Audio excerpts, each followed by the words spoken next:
नियामक द्वारा रूपरेखा लागू करने से डिश और केबल टीवी सब्सक्रिप्शन सस्ता हो सकता है। भारतीय दूरसंचार नियामक प्राधिकरण ने प्रसारण और केबल सेवाओं को नियंत्रित करने वाले नियमों में महत्वपूर्ण बदलाव की घोषणा की है। इनमें से अधिकांश परिवर्तन आधिकारिक राजपत्र में प्रकाशित होने के 90 दिन बाद प्रभावी होने के लिए निर्धारित हैं। मुख्य परिवर्तन टैरिफ आदेश एनसीएफ के हटाना, नेटवर्क क्षमता शुल्क एनसीएफ पर 200 चैनलों तक 130 रुपये और 200 से अधिक चैनलों के लिए 160 रुपये की सीमा हटा दी गई है। सेवा प्रदाता अब विभिन्न कारकों के आधार पर अलग अलग एनसीएफ निर्धारित कर सकते हैं, लेकिन उन्हें इन शुल्कों के बारे में उपभोक्ताओं को प्रकाशित और सूचित करना होगा। बढ़ी हुई छूट लचीलापन डीपीओ अब चैनल बंडलों पर 15% की पिछली सीमा से 45% तक की छूट दे सकते हैं। एचडी और एसडी चैनल कैरेज शुल्क प्रयोजनों के लिए एचडी और एसडी चैनलों के बीच अंतर हटा दिया गया है।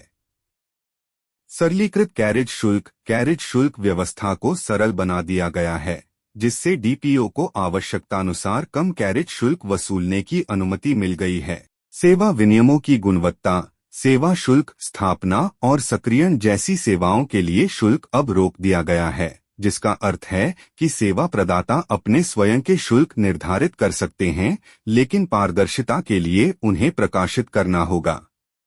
छोटे डीपीओ के लिए अनुपालन में ढील, छोटे डीपीओ ने नियामक अनुपालन में ढील दी है। प्रीपेड सदस्यता स्पष्टता के लिए प्रीपेड सदस्यता की अवधि दिनों में निर्दिष्ट की जानी चाहिए। ईपीजी में कीमतों का प्रदर्शन डीपीओ ईपीजी में एमआरपी के साथ वितरक खुदरा कीमतों को प्रदर्शित कर सकते हैं। प्लेटफॉर्म सेवा चैनलों को ईपीजी में प्लेटफॉर्म सेवाओं की शैली के अंतर्गत वर्गीकृत किया जाना चाहिए और उनकी एमआरपी प्रदर्शित की जानी चाहिए। वित्तीय दंड जवाबदेही के उपाय जवाबदेही सुनिश्चित करने के लिए टैरिफ आदेश और अन्य नियमों का उल्लंघन करने पर जुर्माना लगाया गया है।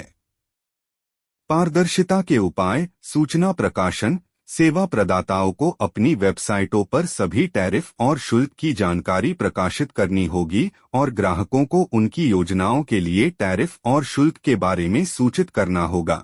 एमआईबी को सिफारिशें ईपीजी में चैनल लिस्टिंग आसान नेविगेशन के लिए चैनलों को उनकी प्राथमिक भाषा और उपशैली के बारे में जानकारी के साथ ईपीजी में सूचीबद्ध किया जाना चाहिए।